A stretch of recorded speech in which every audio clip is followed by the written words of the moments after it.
Hello friends, स्वागत है आप सभी का यूट्यूब चैनल हाई स्पीड गुरु में। दोस्तों बात करेंगे इस वीडियो में बीएड सेकंड ईयर के सेकंड पेपर के बारे में। दोस्तों आपको बता दें, जो आपका सेकंड पेपर है जिसका नाम है अधिगम के लिए आकलन, इसका आज यहाँ पर फोर्थ पार्ट डिस्कस करेंगे। और इससे पहले दोस्तों 3 पार्ट डिस्कस किए जा चुके हैं, जिनका लिंक आपको डिस्क्रिप्शन में मिल जाएगा। आप जाकर डिस्क्रिप्शन बॉक्स में लिंक पर क्लिक करके आप देख सकते हैं उन तीनों पार्ट को।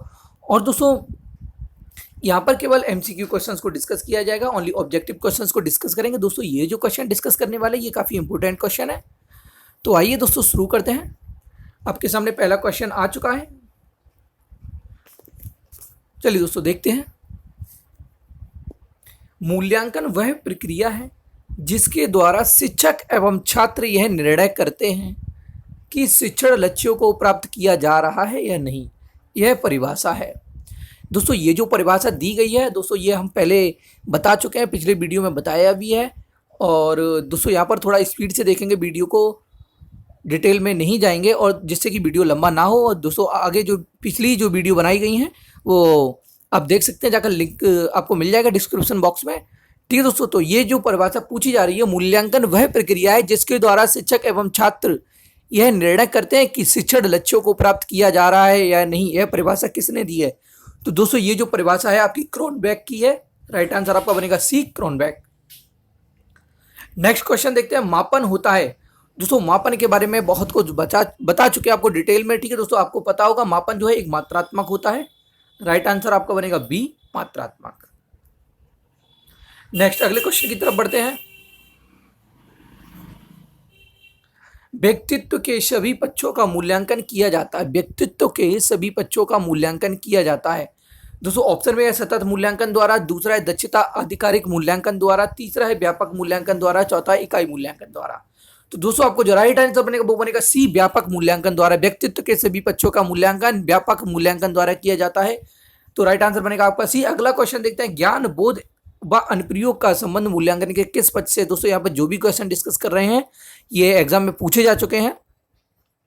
ये दोस्तों आपके क्वेश्चन सीटेट और टेट और साथ ही साथ डीएलएड एग्जाम के लिए भी इंपॉर्टेंट है।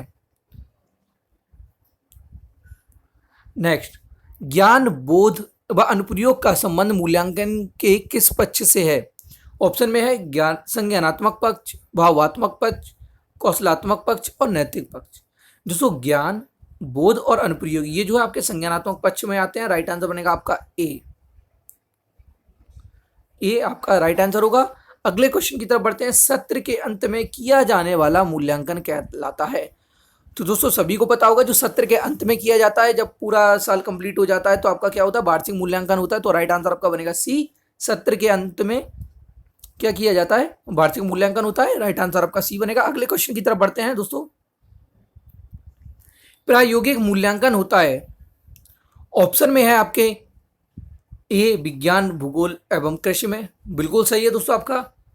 अगला है हिंदी व संस्कृत में, बिल्कुल नहीं होता है। आप सभी को पता होगा पूरी प्रायोगिक मूल्यांकन की बात की जा रही, इतिहास और नागरिक शास्त्र में और दर्शन शास्त्र में। ये सभी आपके ऑप्शन जो है गलत हो जाएंगे। और आपका पहला वाला जो दिया गया है विज्ञान, भूगोल तथा कृषि में जो है दोस्तों प्रायोगिक मूल्यांकन होता है। अगले क्वेश्चन की तरफ बढ़ते हैं। उत्तम परीक्षण की विशेषता नहीं है। दोस्तों हमेशा याद रखिएगा, उत्तम परीक्षण जब पूछा जाए तो ऑप्शन में अगर आपके दिया है वैधता, विश्वसनीयता और अगला है वस्तुनिष्ठता और नेक्स्ट है कठोरता। दोस्तों जब कठोरता शब्द आ जाए तो आपका वही आंसर जो है आपका गलत हो जाएगा। तो आपका राइट आंसर जो होगा डी होगा, कठोरता। ठीक है दोस्तों, यहाँ पर पूछा जा रहा है उत्तम परीक्षण की विशेषता नहीं है, तो जो विशेषता नहीं है वो क्या है? कठोरता नहीं है। और विशेषता क्या क्या है? वैधता, वस्तुनिष्ठता और विश्वसनीयता। ये सभी क्या है? उत्तम परीक्षण की विशेषता है। और कठोरता जो है विशेषता नहीं है। आपका राइट आंसर बनेगा डी, कठोरता। ठीक कर लीजिए दोस्तों, और आगे क्वेश्चन की तरफ बढ़ते हैं। छात्रों के प्रारंभिक ज्ञान का मूल्यांकन किया जाता है। ऑप्शन में है आकलित मूल्यांकन, रचनात्मक मूल्यांकन, मौखिक मूल्यांकन में या दक्षता मूल्यांकन में। तो दोस्तों छात्र के प्रारंभिक मूल्यांकन का जो मूल्यांकन किया जाता है वो मौखिक मूल्यांकन में किया जाता है। राइट आंसर बनेगा आपका सी। टिक कर लीजिए दोस्तों, अच्छा क्वेश्चन है ये, कई बार पूछा गया है। अब अगले क्वेश्चन की तरफ बढ़ते हैं। छात्रों की रुचियों, संवेगों एवं मनोवृत्तियों से संबंधित मूल्यांकन का पक्ष कहलाता है। छात्रों की रुचियों, संवेगों और मनोवृत्तियों से संबंधित मूल्यांकन का पक्ष कहलाता है? दोस्तों वो होता है हमेशा भावात्मक पक्ष। राइट आंसर आपका बनेगा बी। टिक कर लीजिए दोस्तों। आगे बढ़ते हैं। ब्लूप्रिंट का संबंध है दोस्तों, ये पता होगा, पिछले क्वेश्चंस में भी डिस्कस कर चुके हैं, यानी पिछले वीडियो में भी बता चुके हैं। जो ब्लूप्रिंट का संबंध होता है वो हमेशा प्रश्न पत्र निर्माण से होता है। राइट आंसर बनेगा आपका सी। टिक कर लीजिए इसे दोस्तों, सी, प्रश्न पत्र निर्माण से। अगले क्वेश्चन की तरफ बढ़ते हैं। छात्रों की त्रुटियों का ज्ञान होने पर उन्हें दूर करने के लिए किया जाने वाला शिक्षण कहलाता है? तो दोस्तों जब छात्रों की त्रुटियों को ज्ञान हो जाए और उन्हें जब हमें दूर करना है तो उस समय किया जाने वाला शिक्षण क्या कहलाता है? दोस्तों वो होगा उपचारात्मक शिक्षण। तो आपका राइट आंसर बनेगा सी, उपचारात्मक शिक्षण। अगला है बचाव निदान का उच्चतम स्तर है, यह कथन है। दोस्तों अच्छा क्वेश्चन है। बचाव निदान का उच्चतम स्तर है, यह कथन है। ये जो कथन है दोस्तों रॉस का है। फिर से देख लीजिए दोस्तों, ये इंपॉर्टेंट है आपका। बचाव निदान का उच्चतम स्तर है, यह कथन किसका है? दोस्तों ये कथन जो है रॉस का है। राइट आंसर बनेगा आपका डी। अगले क्वेश्चन की तरफ बढ़ते हैं। शैक्षिक क्षेत्र में क्रियात्मक अनुसंधान का प्रयोग किया था। ऑप्शन में है स्टीफन एम कॉरे ने, बी स्किनर ने, सी रायबर ने और डी बुडरो ने। तो दोस्तों आपका राइट आंसर जो बनेगा वो बनेगा ए, स्टीफन एम कॉरे ने। अगले क्वेश्चन की तरफ बढ़ते हैं दोस्तों। अगला है कार्य क्षेत्र से संबंधित समस्या के कारणों को जानने व समाधान हेतु किया जाने वाला शोध कहलाता है? कार्य क्षेत्र से संबंधित समस्या के कारणों को जानने व समाधान हेतु किया जाने वाला शोध क्या कहलाता है? तो दोस्तों हमेशा क्रियात्मक शोध कहलाएगा। राइट आंसर बनेगा आपका बी, क्रियात्मक शोध। फिर से देख लीजिए दोस्तों, अच्छा क्वेश्चन है ये। कार्य क्षेत्र से संबंधित समस्या के कारणों को जानने वाला, समस्या के कारणों को जानने वाला व समाधान हेतु किया जाने वाला जो शोध होगा क्रियात्मक शोध कहलाएगा। राइट आंसर बनेगा आपका बी। अगले क्वेश्चन की तरफ बढ़ते हैं। शैक्षिक उद्देश्यों के अनुसार प्रश्नों के पक्ष होते हैं। दोस्तों हमेशा 4 पक्ष होते हैं। राइट आंसर बनेगा डी, 4 पक्ष। अगले क्वेश्चन की तरफ बढ़ते हैं। किसी निश्चित प्रयोजन को ध्यान में रखकर जब हम यह देखते हैं कि उसको पूरा करने में वह वस्तु विचार क्रिया कहाँ तक उपयोगी है का निर्णय कहलाता है। फिर से देखते हैं। किसी निश्चित प्रयोजन को ध्यान में रखकर जब हम यह देखते हैं कि उसको पूरा करने में वह विचार क्रिया कहाँ तक उपयोगी है का निर्णय कहलाता है। ऑप्शन में है विश्वसनीयता, बी आच्छादन, सी मूल्यांकन और डी समाजमिति। तो दोस्तों आपका राइट आंसर बनेगा वो होगा सी, मूल्यांकन। अगला क्वेश्चन देखते हैं दोस्तों। अगला क्वेश्चन क्या है? मूल्यांकन, व्यापक मूल्यांकन का आशय होता है। ऑप्शन ए व्यक्तित्व के सभी पक्षों के मूल्यांकन से, नैतिक पक्ष के मूल्यांकन से, सामाजिक पक्ष के मूल्यांकन से या बौद्धिक मूल्यांकन से। तो दोस्तों व्यापक मूल्यांकन का आशय हमेशा व्यक्तित्व के सभी पक्षों के मूल्यांकन से होता है। व्यक्तित्व के सभी पक्षों के मूल्यांकन से। राइट आंसर आपका ए बनेगा। टिक कर लीजिए दोस्तों और आगे बढ़ते हैं।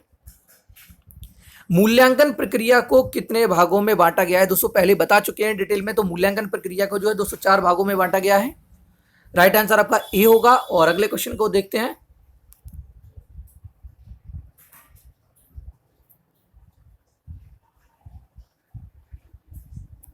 निम्नलिखित में किसका संबंध मूल्यांकन के संज्ञानात्मक पक्ष से है? ऑप्शन ए है मूल्यों का, और बी है आपका ए मूल्यों का, बी आदतों का और सी समझ का, डी आदर्शों का। फिर से देखते हैं दोस्तों इस क्वेश्चन को। निम्न में से किसका संबंध मूल्यांकन के संज्ञानात्मक पक्ष से होता है? ऑप्शन ए मूल्यों का, आदतों का या समझ का, डी आदर्शों का। राइट आंसर बनेगा आपका सी, समझ का। ठीक है दोस्तों, अब अगले क्वेश्चन की तरफ बढ़ते हैं। दोस्तों अगला क्वेश्चन जो है आपके सामने क्या है? निम्नलिखित में से किसका संबंध मूल्यांकन के भावात्मक पक्ष से होता है? निम्नलिखित में किसका संबंध मूल्यांकन के भावात्मक पक्ष से होता है? ऑप्शन सूचनाओं का, तथ्यों व व्यवहारिक प्रयोग का, या तथ्यों के विश्लेषण का, या रुचियों का। दोस्तों आपका राइट आंसर जो बनेगा डी बनेगा, रुचियों का। ठीक है, टिक कर लीजिए दोस्तों इसे और आगे बढ़ते हैं अगले क्वेश्चन की तरफ।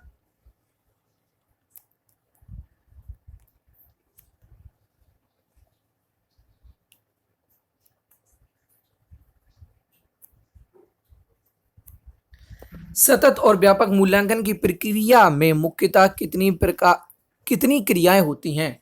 सतत और व्यापक मूल्यांकन की प्रक्रिया में मुख्यतः कितनी प्रक्रियाएं होती हैं?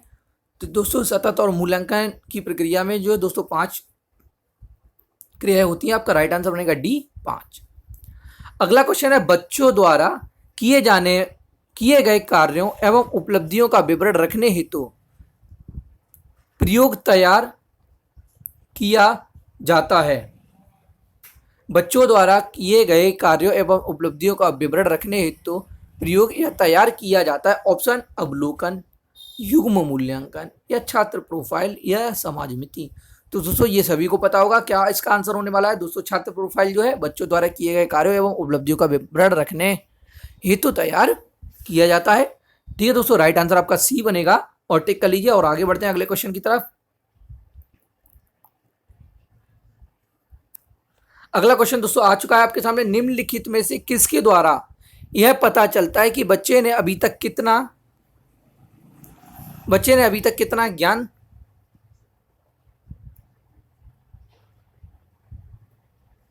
कितना ज्ञान व कौशल अर्जित किया है। किसके द्वारा यह पता चलता है कि बच्चे ने अभी तक कितना ज्ञान व कौशल अर्जित किया है। तो दोस्तों आपका जो राइट आंसर बनेगा ऑप्शन में देख लेते हैं एक बार। पहला ए है नियंत्रक, बी है संकेतक और सी है मापक और डी है ऐन्द्रक। ठीक है दोस्तों, ऐन्द्रक।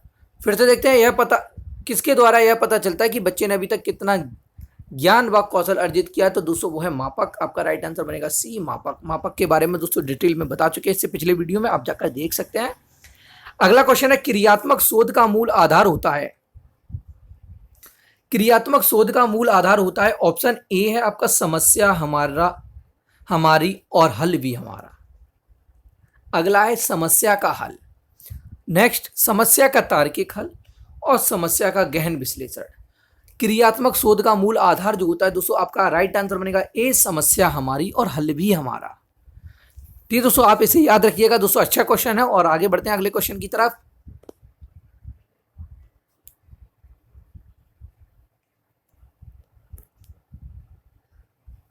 निम्नलिखित में से कौन सी क्रियात्मक शोध की विशेषता होती है? कौन सी क्रियात्मक शोध की विशेषता होती है? ऑप्शन ए समय अधिक लगता है, इसका उद्देश्य नए उद्देश्यों का प्रतिपादन करता है। बिल्कुल गलत। सामान्यीकरण नए सिद्धांतों के रूप में होता है। समस्याएं अनुभव्य जन्य होती हैं। बिल्कुल सही है दोस्तों, आपका राइट आंसर होगा बिल्कुल यानी डी। ये बिल्कुल सही आंसर है आपका। समस्याएं जो है अनुभव जन्य होती हैं। पूछा गया है क्रियात्मक शोध की विशेषता क्या है? समस्याएं अनुभव जन्य होती हैं। राइट आंसर आपका बनेगा डी। अगले क्वेश्चन की तरफ बढ़ते हैं। क्रियात्मक शोध का संपादन कितने चरणों में होता है? क्रियात्मक शोध का संपादन कितने चरणों में होता है? दोस्तों क्रियात्मक शोध का संपादन जो है 6 चरणों में होता है। राइट आंसर बनेगा आपका सी। टिक कर लीजिए दोस्तों इसे और आगे बढ़ते हैं अगले क्वेश्चन की तरफ। क्वेश्चन आ चुका है आपके सामने।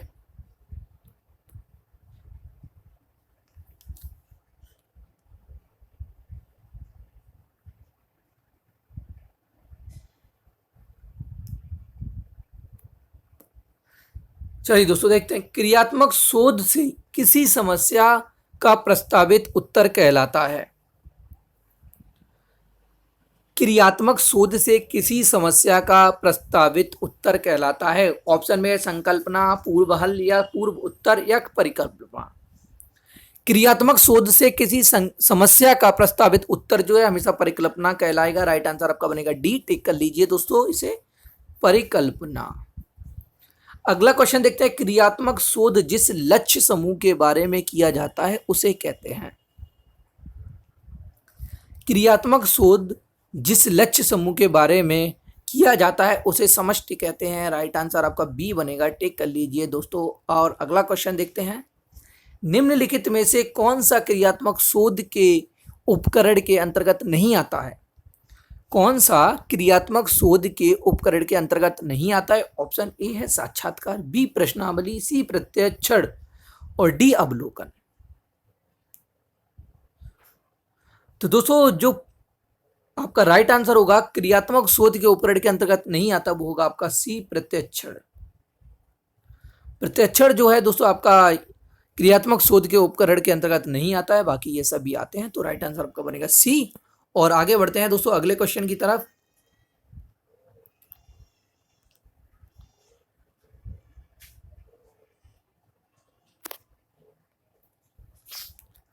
यह कथन है दोस्तों, पूछा गया है कथन में क्या है, देखते हैं दोस्तों।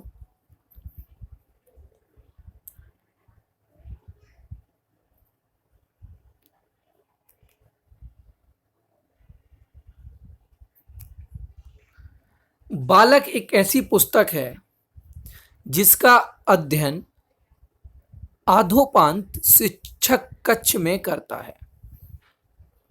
बालक एक ऐसी पुस्तक है जिसका अध्ययन अधोपांत शिक्षक कक्ष में करता है। यह कथन है दोस्तों। ये जो कथन है ये रॉस का है। राइट आंसर आपका बनेगा सी।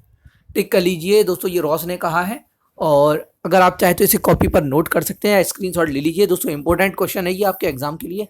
अगला है व्यापक मूल्यांकन द्वारा मूल्यांकन किया जाता है। दोस्तों ये पहले डिस्कस कर चुके हैं, आपको पता होगा आंसर। व्यक्तित्व के सभी बच्चों का राइट आंसर आपका ए हो जाएगा। अगले क्वेश्चन की बात करते हैं दोस्तों। मूल्यांकन का संज्ञानात्मक पक्ष संबंधित है।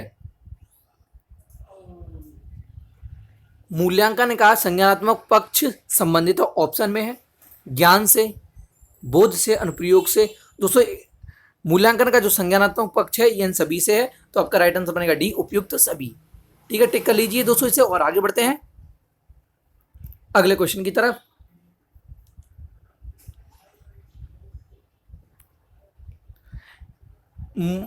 सतत मूल्यांकन कहलाता है। ऑप्शन में सत्र के अंत में किया जाने वाला मूल्यांकन, सत्र के मध्य में किया जाने वाला मूल्यांकन, नित्य प्रतिक्रिया किए जाने वाला मूल्यांकन, उपयुक्त सभी। दोस्तों ये तीनों ही है आपके सतत मूल्यांकन कहलाते हैं। आपका राइट आंसर बनेगा डी, उपयुक्त सभी। अगले क्वेश्चन की तरफ बढ़ते हैं दोस्तों। अगला क्वेश्चन क्या है?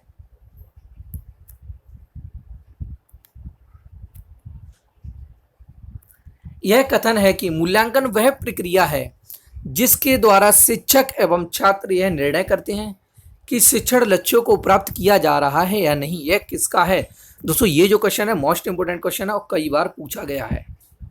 टिक कर लीजिए दोस्तों इसे, स्क्रीनशॉट ले लीजिए। मूल्यांकन वह प्रक्रिया है जिसके द्वारा शिक्षक एवं छात्र यह निर्णय करते हैं कि शिक्षण लक्ष्यों को प्राप्त किया जा रहा है या नहीं। तो दोस्तों ये जो है कथन आपका ग्रीन का है। राइट आंसर बनेगा आपका सी, ग्रीन का। अगले क्वेश्चन की तरफ बढ़ते हैं। अगला है विज्ञान, भूगोल तथा कृषि विषय होते हैं। ऑप्शन है केवल सैद्धांतिक मूल्यांकन वाले। दोस्तों इससे पहले ये क्वेश्चन डिस्कस किया गया लेकिन थोड़ा सा वो चेंज था। क्वेश्चन यही था, अगर आपने वो पढ़ा होगा तो इसका भी टिक कर सकते हैं आसानी से।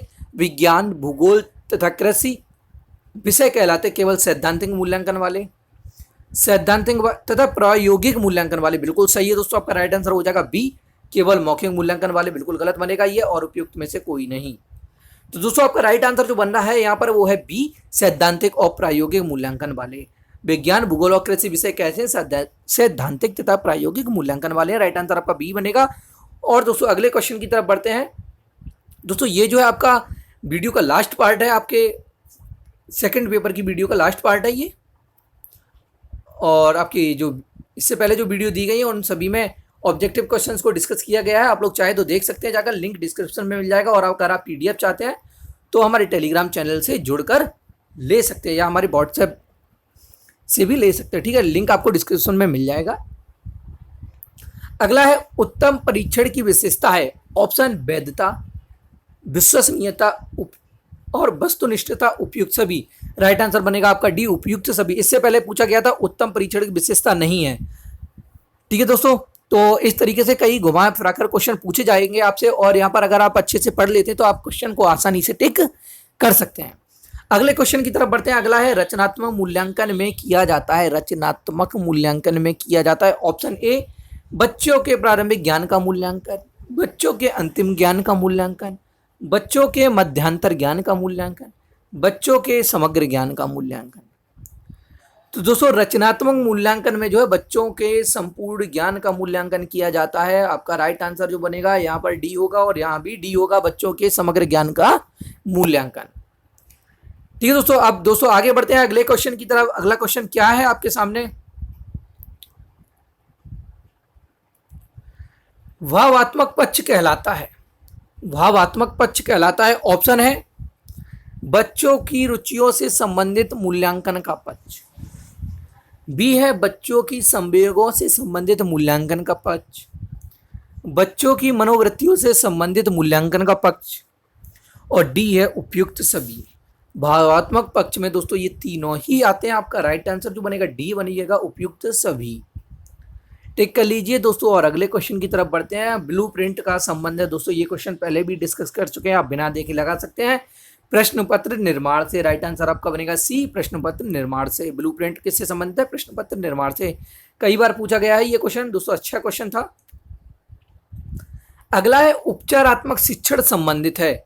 ऑप्शन है बच्चों को गणित विषय के शिक्षण से, बी बच्चों के पठन क्षमता विकास से, बच्चों की त्रुटियों को दूर करने से, या बच्चों को अंग्रेजी विषय के शिक्षण से। तो दोस्तों उपचारात्मक शिक्षण की बात की जा रही है तो बच्चों की त्रुटियों को दूर करने से संबंधित है। ये क्वेश्चन भी ऊपर पूछ चुके हैं, वहां पर पूछा गया था बच्चों की त्रुटियों को दूर करने से संबंधित कौन सा शिक्षण है, तो दोस्तों आपका आंसर था उपचारात्मक शिक्षण। ठीक है, तो ध्यान रखिएगा दोस्तों, आपसे कई आंसर से क्वेश्चन देखने को मिलेंगे, कई क्वेश्चन से आंसर मिल रहे हैं यहाँ भी, और कई बार ऐसा होगा कि आपको आंसर से क्वेश्चन मिल सकता है। अगला क्वेश्चन देखते हैं दोस्तों, रॉस का कथन है, तो देख लेते हैं दोस्तों, ये भी डिस्कस किया जा चुका है ऊपर। बचाव निदान का निम्नतम स्तर है, अगला है बचाव निदान का उच्चतम स्तर है, और बचाव निदान का मध्यम स्तर है, उपयुक्त में से कोई नहीं। तो दोस्तों रॉस का जो कथन है वो है बचाव निदान का उच्चतम स्तर है। राइट आंसर बनता है आपका बी, बचाव निदान का उच्चतम स्तर है। अब दोस्तों बढ़ते हैं अगले क्वेश्चन की तरफ। अगला क्वेश्चन जो है आपके सामने आ चुका है। स्टीफन एम कोरे ने शैक्षिक क्षेत्र में किस प्रकार के अनुसंधान का प्रयोग किया था? स्टीफन एम कोरे ने शैक्षिक क्षेत्र में किस प्रकार के अनुसंधान का प्रयोग किया था? ऑप्शन है क्रियात्मक शोध, ये क्वेश्चन भी दोस्तों ऊपर पूछा जा चुका है, बी मौलिक शोध, सी ऐतिहासिक शोध, डी वैज्ञानिक शोध।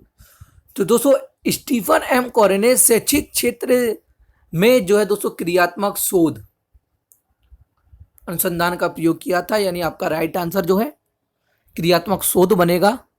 टिक कर लीजिए दोस्तों इसे ए को, क्रियात्मक शोध।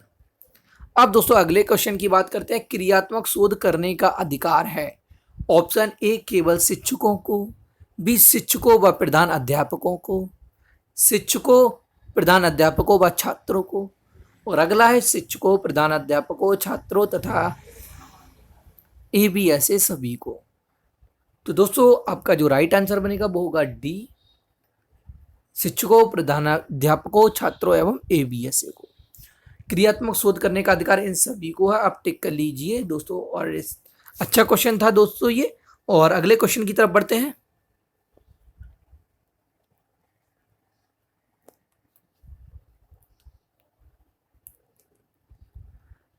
क्रियात्मक शोध के शोधकर्ता हैं, ऑप्शन है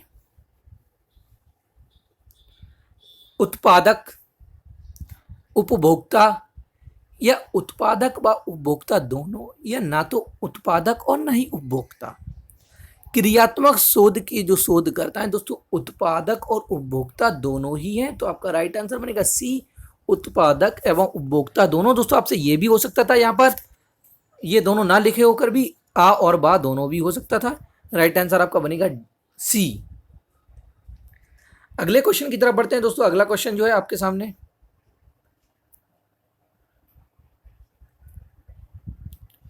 क्रियात्मक शोध के प्रवर्तक हैं, अभी बताया था दोस्तों ऊपर आपको। क्रियात्मक शोध के जो प्रवर्तक है वो स्टीफन एम कोरे। राइट आंसर होगा आपका बी, स्टीफन एम कोरे। अगला क्वेश्चन है सतत एवं मूल्यांकन, सतत एवं व्यापक मूल्यांकन का आरंभ हुआ। अच्छा क्वेश्चन है दोस्तों ये। सतत और व्यापक मूल्यांकन का जो आरंभ है वो 2009 से हुआ है। राइट आंसर बनेगा आपका ए, सतत और व्यापक मूल्यांकन का आरंभ जो है 2009 से हुआ है। राइट आंसर आपका बनेगा ए। अगला क्वेश्चन है रीता ने भाषा में 60 अंक प्राप्त किया, और 60 अंक प्राप्त करना है दोस्तों बता चुके हैं कई बार। ये हमने एग्जाम्पल देकर मापन में समझाया था और शायद यही एग्जाम्पल था, कुछ इसी तरीके का एग्जाम्पल था दोस्तों। हो सकता है यही हो, आप लोग देख लेना, इससे पिछले वीडियो में अच्छे से समझाया था दोस्तों। यहाँ पर पूछा जा रहा है रीता ने भाषा में 60 अंक दिखाए जा रहे हैं, प्राप्त किया। 60 अंक का प्राप्त करना क्या कहलाएगा यहाँ पर दोस्तों? मापन कहलाएगा। राइट आंसर बनेगा आपका ए, मापन। टिक कर लीजिए दोस्तों इसे और आगे बढ़ते हैं अगले क्वेश्चन की तरफ।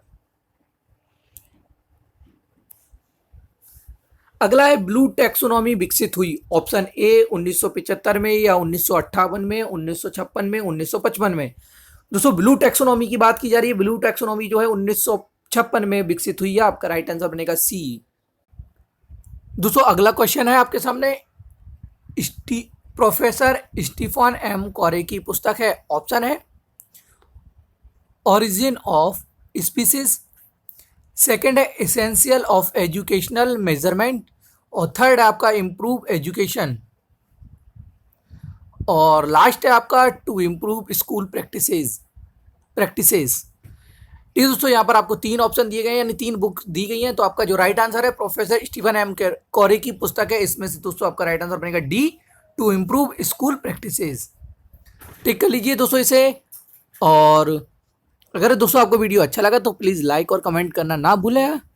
Thank you.